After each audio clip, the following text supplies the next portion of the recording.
নমস্কার, গল্পাঞ্জলি চ্যানেলে আপনাদের স্বাগতম। আমি রুমকি।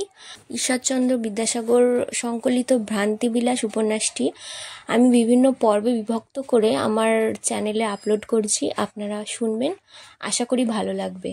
আগের দিন প্রথম পর্বের প্রথম পরিচ্ছেদ কিছুটা আপলোড করেছিলাম।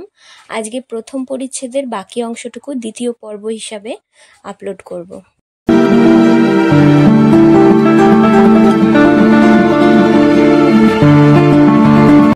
ওই দুই বালককে দেখিয়া ও তাহাদের প্রাপ্তি বৃত্তান্ত শুনিয়া বিজয়বল্লভের অন্তঃকরণে অত্যন্ত দয়া উপস্থিত হয় এবং দিন দিন তাহাদের প্রতি সাতিশয় স্নেহ সঞ্চার হইতে থাকে। পিতৃব্যের প্রস্থান সময় সমাগত হইলে ভ্রাতৃব্য আগ্রহ প্রদর্শনপূর্বক তাহার নিকট বালকদ্বয়ের প্রাপ্তিবাসনা জানাইয়াছিলেন।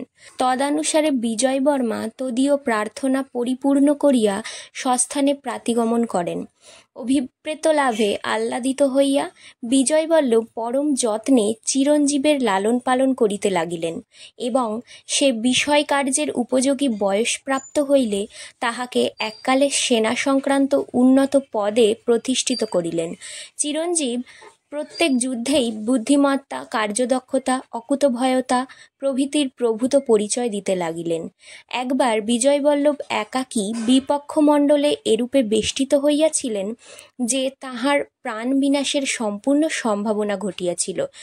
সে দিবস কেবল চিরঞ্জীবের বুদ্ধিকৌশলে ও সাহস গুণে তাহার প্রাণ রক্ষা হয়। বিজয়বল্লভ যার পর নাই প্রীত ও প্রসন্ন হইয়া তদবিধ তাহার প্রতি পুত্রবাৎসল্য প্রদর্শন করিতে লাগিলেন। এই ঘটনার কিছুদিন পূর্বে জয়স্থলবাসী এক শ্রেষ্ঠী অতুল ঐশ্বর্য এবং চন্দ্রপ্রভা ও বিলাসিনী নাম্নী দুই পরম সুন্দরী কন্যা রাখিয়া পরলোক যাত্রা করেন।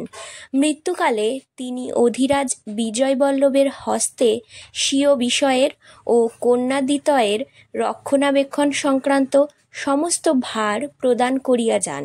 বিজয়বল্লভ শ্রেষ্ঠীর জ্যেষ্ঠা কন্যা চন্দ্রপ্রভার সহিত চিরঞ্জীবের বিবাহ দিলেন। চিরঞ্জীব এই অসম্ভাবিত পরিণয় সংঘটন দ্বারা এককালে এক সুরূপা কামিনীর পতি ও অতুল ঐশ্বর্যের অধিপতি হইলেন। এইরূপে তিনি বিজয়বল্লভের স্নেহগুণে ও অনুগ্রহ বলে জয়স্থলে গণনীয় ব্যক্তি হইয়া উঠিলেন এবং স্বভাবসিদ্ধ দয়া, সৌজন্য, ন্যায়পরতা ও অমায়িক ব্যবহার দ্বারা সর্বসাধারণের স্নেহপাত্র ও সম্মানভাজন হইয়া পরম সুখে কালযাপন করিতে লাগিলেন। চিরঞ্জীব অতি শৈশবকালে পিতা, মাতা ও ভ্রাতার সহিত বিয়োজিত হইয়াছিলেন। তৎপরে আর কখনো তাহাদের কোনো সংবাদ পান নাই। সুতরাং জগতে তাহার আপনার কেহ আছে বলিয়া কিছুমাত্র বোধ ছিল না। তিনি শৈশবকালের সকল কথাই ভুলিয়া গিয়াছিলেন। সমুদ্রে মগ্ন হইয়াছিলেন। কোনরূপ প্রাণ রক্ষা হইয়াছে, কেবল এই বিষয়টির অনতি পরিস্ফুট স্মরণ ছিল। জয়স্থলে তাহার আধিপত্যের সীমা ছিল না। তিনি যদি জানিতে পারিতেন সোমদত্ত তাহার জন্মদাতা, তাহা হইলে সোমদত্তকে এক ক্ষণের জন্যেও রাজদণ্ডে নিগ্রহ ভোগ করিতে হইত না। যে দিবস সোমদত্ত জয়স্থলে উপস্থিত হন, কনিষ্ঠ চিরঞ্জীবও সেই দিবস স্বকীয় পরিচারক কনিষ্ঠ কিঙ্কর সমবিব্যাহারে তথায় উপনীত হইয়াছিলেন। তিনি স্বীয় পিতার ন্যায় ধৃত, বিচারালয়ে নীত ও রাজদণ্ডে নিগৃহীত হইতেন, তাহার সন্দেহ নাই। দৈবযোগে এক বিদেশীয় বন্ধুর সহিত সাক্ষাৎ হওয়াতে তিনি কহিলেন, বৎস, তুমি এ দেশে আসিয়াছ কেন? কিছুদিন হইল জয়স্থলে হেমকূটবাসীদিগের পক্ষে ভয়ানক নিয়ম প্রবর্তিত হইয়াছে। তুমি হেমকূটবাসী বলিয়া কোনো ক্রমে কাহারও নিকট পরিচয় দিও না। মলয়পুর তোমার জন্মস্থান এবং সে স্থানে তোমার বহু বিস্তৃত বাণিজ্য আছে। কেহ তোমায় জিজ্ঞাসা করিলে মলয়পুরবাসী বলিয়া পরিচয় দেবে। অত্রত্য লোকে তোমার প্রকৃত পরিচয় পাইলে নিঃসন্দেহ তোমার প্রাণদণ্ড হইবেক। হেমকূটবাসী এক বৃদ্ধ বণিক আজ জয়স্থলে আসিয়াছিলেন। অধিরাজের আদেশক্রমে সূর্যদেবের অস্তাচল চূড়ায় অধিরোহণ করিবার পূর্বেই তাহার প্রাণদণ্ড হইবেক। অতএব যতক্ষণ এখানে থাকিবে সাবধানে থাকিবে, আর আমার নিকট যাহা রাখিতে দিয়াছিলে লও। এই বলিয়া তিনি স্বর্ণমুদ্রার একটি থলি চিরঞ্জীবের হস্তে প্রবর্তন করিলেন। তিনি তাহা স্বকীয় পরিচারকের হস্তে দিয়া কহিলেন, কিঙ্কর, তুমি এই স্বর্ণমুদ্রা লইয়া পান্থানিবাসের প্রতিগমন করো। অতি সাবধানে রাখিবে, কোনো ক্রমে কাহারও হস্তে দিবে না। এখনো আমাদের আহারের সময় হয় নাই, প্রায় 1 ঘণ্টা বিলম্ব আছে। এই সময় মধ্যে নগর দর্শন করিয়া আমিও পান্থনিবাসে প্রতিগমন করিতেছি। তুমি যাও, আর দেরি করিও না। কিঙ্কর যে আজ্ঞা বলিয়া প্রস্থান করিলে। চিরঞ্জীব সেই বৈদেশিক বন্ধুকে কহিলেন, বৎস, কিঙ্কর আমার চির সহচর ও যারপরনাই বিশ্বাসভাজন। উহার বিশেষ এক গুণ আছে। আমি যখন দুর্ভাবনায় অভিভূত হই, তখন ও পরিহাস করিয়া আমার চিত্তের অপেক্ষাকৃত স্বাচ্ছন্দ্য সম্পাদন করে। এক্ষণে চলো, 2 বন্ধুতে নগর দর্শন করিতে যাই। তৎপরে উভয় পান্থনিবাসে একসঙ্গে আহারাদি করিব। তিনি কহিলেন, আজ এক বণিক আহারের নিমন্ত্রণ করিয়াছেন, অবিলম্বে তদীয় আলয়ে যাইতে হইবেক। তাহার নিকট আমার উপকারের প্রত্যাশা আছে। অতএব আমায় মাপ করো, এখন আমি তোমার সঙ্গে যাইতে পারিব না। অপরাহ্নে নিঃসন্দেহে সাক্ষাৎ করিব এবং শয়নের সময় পর্যন্ত তোমার নিকট থাকিব। এই বলিয়া সে ব্যক্তি বিদায় লইয়া প্রস্থান করিলে চিরঞ্জীব একাকী নগর দর্শনে নির্গত হইলেন। জয়স্থলবাসী চিরঞ্জীব অতি প্রত্যুষে গৃহ হইতে বহির্গত হইয়াছিলেন। আহারের সময় উপস্থিত হইল, তথাপি প্রতিগমন করিলেন না। তাহার গৃহিণী চন্দ্রপ্রভা অতিশয় উৎকণ্ঠিত হইয়া কিঙ্করকে আহ্বান করিয়া কহিলেন, দেখো কিঙ্কর, এত বেলা হইল তথাপি তিনি গৃহে আসিতেছেন না। বোধ করি কোনো গুরুতর কার্যে আবদ্ধ হইয়াছেন, তাহাতেই আহারের সময় পর্যন্ত ভুলিয়া গিয়াছেন। তুমি যাও, সত্বর তাহাকে ডাকিয়া আনো। দেখিও যেন কোনো মতে বিলম্ব না হয়, তাহার জন্যে সকলকার আহার বন্ধ। কিঙ্কর যে আজ্ঞা বলিয়া তৎক্ষণাৎ প্রস্থান করিল এবং কিয়ৎক্ষণ পরেই নগর দর্শনে ব্যাপৃত হেমকূটবাসী চিরঞ্জীবকে দেখিতে পাইয়া সপ্রভুজ্ঞানে সত্বরগমনে তাহার সন্নিহিত হইতে লাগিল। চিরঞ্জীব যুগল ও কিঙ্কর যুগল জন্মকালে যেরূপ সর্বাংশে একাকৃতি হইয়াছিলেন, এখনও তাঁহারা অবিকল সেইরূপ ছিলেন। বয়োবৃদ্ধি বা অবস্থাভেদ নিবন্ধন কোনো অংশে আকৃতির কিছুমাত্র বিভিন্নতা ঘটে নাই। এক ব্যক্তিকে দেখিলে অপর ব্যক্তি জ্ঞান একান্ত অপরিহার্য। সুতরাং হেমকূটবাসী চিরঞ্জীবকে দেখিয়া জয়স্থলবাসী কিঙ্করের যেমন স্বীয় প্রভু বলিয়া বোধ জন্মিয়াছিল, জয়স্থলবাসী কিঙ্কর সন্নিহিত হইবা মাত্র তাহাকে দেখিয়া হেমকূটবাসী চিরঞ্জীবেরও তেমনি স্বীয় পরিচারক বলিয়া বোধ জন্মিল। সে যে তাহার সহচর কিঙ্কর নয়, তিনি তাহার কিছুমাত্র উপলব্ধি করিতে পারিলেন না। তদানুসারে তিনি কিঙ্করকে জিজ্ঞাসিলেন, কি হে, তুমি এত সত্বর আসিলে যে? সে কহিল, এত সত্বর আসিলে কেমন, বরং এত বিলম্বে আসিলে কেন বলুন। বেলা প্রায় 2 প্রহর হইল, আপনি এ পর্যন্ত গৃহে না যাওয়াতে কর্ত্রী ঠাকুরানী অতিশয় উৎকণ্ঠিত হইয়াছেন। অনেকক্ষণ আহার সামগ্রী প্রস্তুত হইয়া রহিয়াছে এবং ক্রমে শীতল হইয়া যাইতেছে। আহার সামগ্রী যত শীতল হইতেছে, কর্ত্রী ঠাকুরানী তত উষ্ণ হইতেছেন। আহার সামগ্রী শীতল হইতেছে কারণ আপনি গৃহে যান নাই, আপনি গৃহে যান নাই কারণ আপনকার ক্ষুধা নাই, আপনকার ক্ষুধা নাই কারণ আপনি বিলক্ষণ জলযোগ করিয়াছেন। কিন্তু আপনকার অনুপস্থিতির জন্য আমরা অনাহারে মারা পড়িতেছি যে।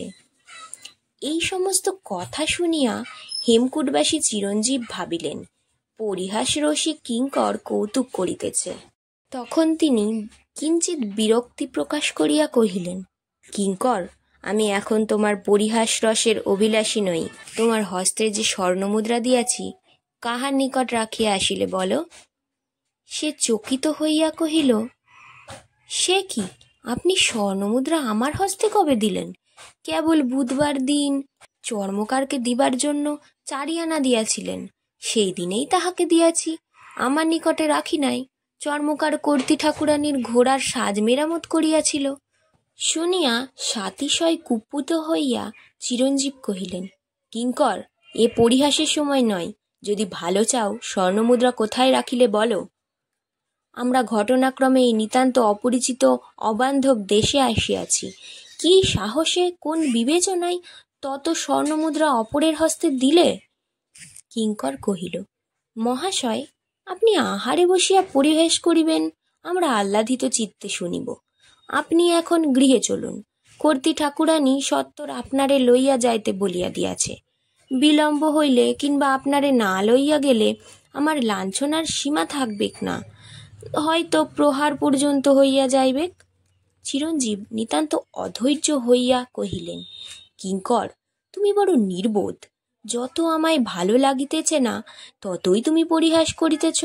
বারংবার বারণ করিতেছি, তথাপি ক্ষান্ত হইতেছ না। দেখো, সময়ে সকলেই ভালো লাগে, অসময়ে অমৃতও বিস্বাদ ও বিস্তুল্য বোধ হয়। যাহা হোক, আমি তোমার হস্তে যে সমস্ত স্বর্ণমুদ্রা দিয়াছি, তাহা কোথায় রাখিলে বলো। কিঙ্কর কহিল, না মহাশয়, আপনি আমার হস্তে কখনোই স্বর্ণমুদ্রা দেন নাই। কিঙ্কর, আজ তোমার কি হইয়াছে বলিতে পারি না। পাগলামির চূড়ান্ত হইয়াছে, আর নয়, ক্ষান্ত হও। বলো, স্বর্ণমুদ্রা কোথায় কাহার কাছে রাখিয়া আসিলে? সে কহিল, মহাশয়, এখন স্বর্ণমুদ্রার কথা রাখুন। আমার হস্তে স্বর্ণমুদ্রা দিয়া থাকেন, পরে বুঝিয়া লইবেন, সেজন্য আমার অত ভাবনা নাই। কিন্তু কর্ত্রী ঠাকুরানী আজকাল অতিশয় উগ্রচণ্ডা হইয়াছেন, তাহার ভয়েই আমি অস্থির হইতেছি। তিনি সত্বর আপনাকে বাটিতে লইয়া যাইতে বলিয়াছেন। আপনারে লইয়া না গেলে আমার লাঞ্ছনার একশেষ হইবেক। অতএব বিনয় করিয়া বলিতেছি, সত্বর গৃহে চলুন। তিনিও তাহার ভগিনী নিতান্ত আকুল চিত্তে আপনকার প্রতীক্ষা করিতেছে। এই সকল কথা শুনিয়া কোপে কম্পান্বিত কলেবর হইয়া চিরঞ্জীব কহিলেন, তুমি পুনঃ পুনঃ কর্ত্রী ঠাকুরানীর নাম করিতেছ? তোমার কর্ত্রী ঠাকুরানী কে? কিছুই বুঝিতে পারিতেছি না। কিঙ্কর কহিল, কেন মহাশয়, আপনি কি জানেন না? আপনকার সহধর্মিণীকে আমরা সকলেই কর্ত্রী ঠাকুরানী বলিয়া থাকি। তিনি ভিন্ন, আর কাহাকে কর্ত্রী ঠাকুরানী বলিব? তিনিই আমায় আপনাকে গৃহে লইয়া যাইবার নিমিত্ত পাঠাইয়াছেন। চলুন, আর বিলম্ব করিবেন না, আহারের সময় বহিয়া যাইতেছে। চিরঞ্জীব কহিলেন, নিঃসন্দেহে তোমার বুদ্ধি ধ্বংস ঘটিয়াছে, নতুবা উন্মাদগ্রস্তের ন্যায় কথা কহিতে না। আমি কবে কোন কামিনীর পানি গ্রহণ করিয়াছি যে তুমি বারংবার আমার সহধর্মিনীর উল্লেখ করিতেছ? এখানে আমার বাটি কোথায় যে আমায় বাটিতে লইয়া যাইবার জন্য এত ব্যস্ত হইতেছ? কিঙ্কর শুনিয়া হাস্যমুখে কহিল, মহাশয়, যেরূপ দেখিতেছি তাহাতে আপনারই বুদ্ধিবংশ ঘটিয়াছে। আপনি উন্মাদগ্রস্তের ন্যায় কথা কহিতেছেন। এ সকল কথা কর্ত্রী ঠাকুরানীর কর্ণগোচর হইলে তিনি আপনাকে বিলক্ষণ শিক্ষা দেবেন। তখন এখানে আপনকার বাটি আছে কিনা এবং কখনো কোনো কামিনীর পানি গ্রহণ করিয়াছেন কিনা অক্লেশে বুঝিতে পারিবেন। যাহা হোক, আপনি হঠাৎ কেমন করিয়া এমন রসিক হইয়া উঠিলেন বলুন। চিরঞ্জীব আর সহ্য করিতে না পারিয়া, এই তোমার পাগলামির ফল ভোগ করো, এই বলিয়া তাহাকে প্রহার করিতে আরম্ভ করিলেন। কিঙ্কর হতবুদ্ধি হইয়া কহিল, মহাশয়, অকারণে প্রহার কেন করেন? আমি কি অপরাধ করিয়াছি? আপনার ইচ্ছা হয় বাটিতে যাইবেন, ইচ্ছা না হয় না যাইবেন। যাহার কথায় লইয়া যাইতে আসিয়াছিলাম, তাহার নিকটেই চলিলাম। ইহা কহিয়া কিঙ্কর প্রস্থান করিলে চিরঞ্জীব মনে মনে এই আন্দোলন করিতে লাগিলেন। বোধ হয় কোনো ধূর্ত কৌশল করিয়া কিঙ্করের নিকট হইতে স্বর্ণ মুদ্রাগুলি অপহরণ করিয়াছে। তাহাতেই ভয়ে উহার বুদ্ধি ভংস ঘটিয়াছে। নতুবা পূর্বাপর এত প্রলাপ বাক্যে উচ্চাচরণ করিবে কেন?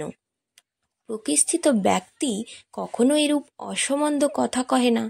হয়তো হতভাগ্য উন্মাদগ্রস্ত হইল। সকলে বলে জয়স্থলে ঐন্দ্রজালিকা বিদ্যা বিলক্ষণ প্রচলিত। এখনকার লোকে এরূপ প্রচ্ছন্ন বেশে চলে যে উহাদিগকে কোনো মতে চিনিতে পারা যায় না। উহারা দুর্বিগ্রহে মায়াজাল বিস্তার করিয়া বৈদেশিক লোকের ধনে প্রাণে উচ্ছেদ সাধন করে। শুনিতে পাই এখানকার কামিনীরা নিতান্ত মায়াবিনী, বৈদেশিক পুরুষদিগকে অনায়াসে মুগ্ধ করিয়া ফেলে। একবার মোহজালে আবদ্ধ হইলে আর নিস্তার নাই। আমি এখানে আসিয়া ভালো করি নাই, শীঘ্র পলায়ন করাই বিধেয়। আর আমার নগর দর্শনের আমোদে কাজ নাই। পান্থনিবাসে যাই এবং যাহাতে অবিলম্বে এ স্থান হইতে প্রস্থান করিতে পারি তাহার উদ্যোগ করি। এখানে আর এক মুহূর্তও থাকা উচিত নহে। চিরঞ্জীব এই বলিয়া নগর দর্শন কৌতুকে বিসর্জন দিয়া আকুল মনে সত্বরগমনে পান্থনিবাস অভিমুখে প্রস্থান করিলেন। আজকের গল্পপাঠ এই পর্যন্তই। আজ পড়লাম প্রথম পরিচ্ছেদের দ্বিতীয় পর্ব। প্রথম পরিচ্ছেদ আজ এখানেই শেষ হলো। পরবর্তী পর্ব নিয়ে পরদিন আসব। গল্পপাঠ ভালো লাগলে আমার চ্যানেলটি একটু সাবস্ক্রাইব করে দেবেন। ধন্যবাদ। ভালো থাকবেন সবাই।